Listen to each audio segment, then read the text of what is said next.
Hi, இன்றைக்கி வெங்காய வத்த குழம்பு எப்படி பண்ணுறதுன்னு பார்ப்போம். நான் பெரிய வெங்காயம் தான் எடுத்துகிட்ருக்கேன். நீங்கள் குட்டி வெங்காயம் கிடச்சா அது கூட யூஸ் பண்ணிக்கலாம். நான் ஒரு சின்ன வெங்காயம் எடுத்துகிட்ருக்கேன். ஏன்னா அவருக்கு மட்டும்தான், எங்கள் ஆத்துக்காருக்கு மட்டும்தான்.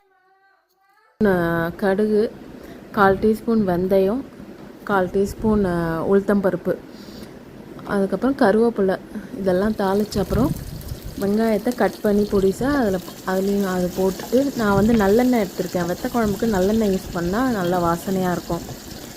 அது ஒரு 2 டீஸ்பூன் நல்லா வதக்கின அப்புறம் ஆல்ரெடி புளி வந்து ஊற வச்சுருக்கேன்.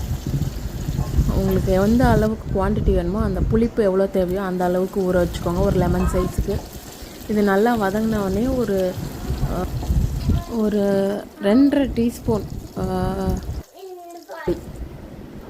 எந்த சாம்பார் பொடியோ யூஸ் பண்ணலாம். நான் வீட்டில் அரைச்ச சாம்பார் பொடி இருக்குது, அதுதான் யூஸ் பண்ணுறேன். அதுக்கப்புறம் இந்த புளியை கரைச்சி ஊற்றிடலாம். அது வந்து கொஞ்சம் டார்க் ப்ரௌனாக ஆனவொடனே புளியை கரைச்சி ஊற்றுங்க. ஸோ ஊற்றினா அப்புறம் தேவையான அளவுக்கு உப்பு நான் ஒரு 1.5 ஸ்பூன் போட்டிருக்கேன். உங்களுக்கு எவ்வளோ தேவையோ அந்த அளவுக்கு போட்டுக்கோங்க. நல்லா கொதிக்கணும், கொதித்து பாதியாக ஆகணும், அந்த அளவுக்கு நல்லா கொதிக்கணும். நீங்கள் எந்த காய் வேணுமோ இதில் போட்டுக்கலாம். வெங்காயம்னு இல்லை, எந்த காய் வேணாலும் போட்டு பண்ணலாம். ஸோ வாசனையே சூப்பராக இருக்கும். சூப்பரான வத்த குழம்பு ரெடி. நீங்களும் ட்ரை பண்ணி பாருங்கள்.